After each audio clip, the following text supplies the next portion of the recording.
রাজধানীর গাবতলী বেড়িবাঁধে অবৈধ স্থাপনা উচ্ছেদে অভিযান চালাচ্ছে ঢাকা উত্তর সিটি কর্পোরেশন। অভিযানের খবর রাখছেন সহকর্মী সুমন মাহমুদ। এই মুহূর্তের খবর তার কাছ থেকে জানবো। সুমন, অভিযানের সবশেষ কি খবর আছে আপনার কাছে? সেখানে কতগুলো অবৈধ স্থাপনা উচ্ছেদ করা হবে আজ? আপনাকে ধন্যবাদ।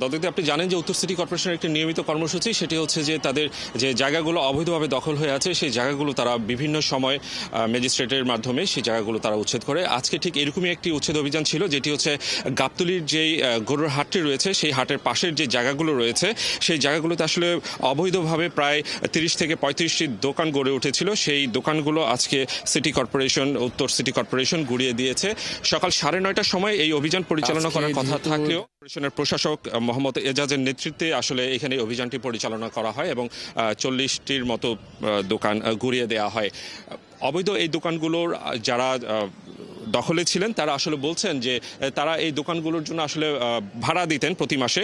এই বিষয়টি যখন আমরা প্রশাসকের কাছে তুলে ধরি যে তারা আসলে অবৈধ না, তারা এইভাবে টাকা দিয়ে এখানে আসলে ভাড়ায় দোকানগুলো চালাতেন, তখন তিনি আসলে যেটি বলেছেন যে আসলে পুরো জায়গাটি যাদের কাছ থেকে তারা ভাড়া নিয়েছে তারাও অবৈধ এবং যে জায়গাটিতে তারা দোকানগুলো গড়ে তুলেছে সেটি আসলে সিটি কর্পোরেশনের জায়গা এবং সেটিও আসলে অবৈধভাবে গড়ে তুলেছে।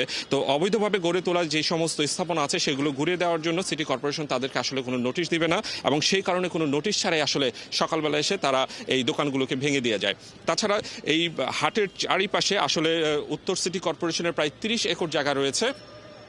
এই 30 একর জায়গার মধ্যে ইট, বালু এবং পাথরের কিছু পাইকারি বিক্রেতারা এখানে গদি তৈরি করেছেন। সেই গদিগুলোকে আসলে আজকে সকালবেলা এসে উত্তর সিটি কর্পোরেশনের প্রশাসক তাদেরকে 1 সপ্তাহের একটি সময়সীমা বেঁধে দিয়েছেন যে এই সময়সীমার মধ্যে যদি তারা এই স্থাপনাগুলো এখান থেকে না উঠায় অথবা তারা বৈধভাবে সিটি কর্পোরেশনকে রাজস্ব না দিয়ে ব্যবসা করতে থাকেন তাহলে সিটি কর্পোরেশন এখানে এসে আবারও 1 সপ্তাহ পরে আরেকটি উচ্ছেদ অভিযান করবেন এবং তাদের এখান থেকে উঠিয়ে দিবেন। আমরা বরাবরই দেখেছি যে এই ধরনের অভিযানের ক্ষেত্রে আসলে অভিযান পরিচালনার পর যেভাবে অবৈধ স্থাপনাগুলোকে উচ্ছেদ করা হয় এবং পরবর্তীতে দেখা যায় যে সেগুলো আবার দখল হয়ে যায়।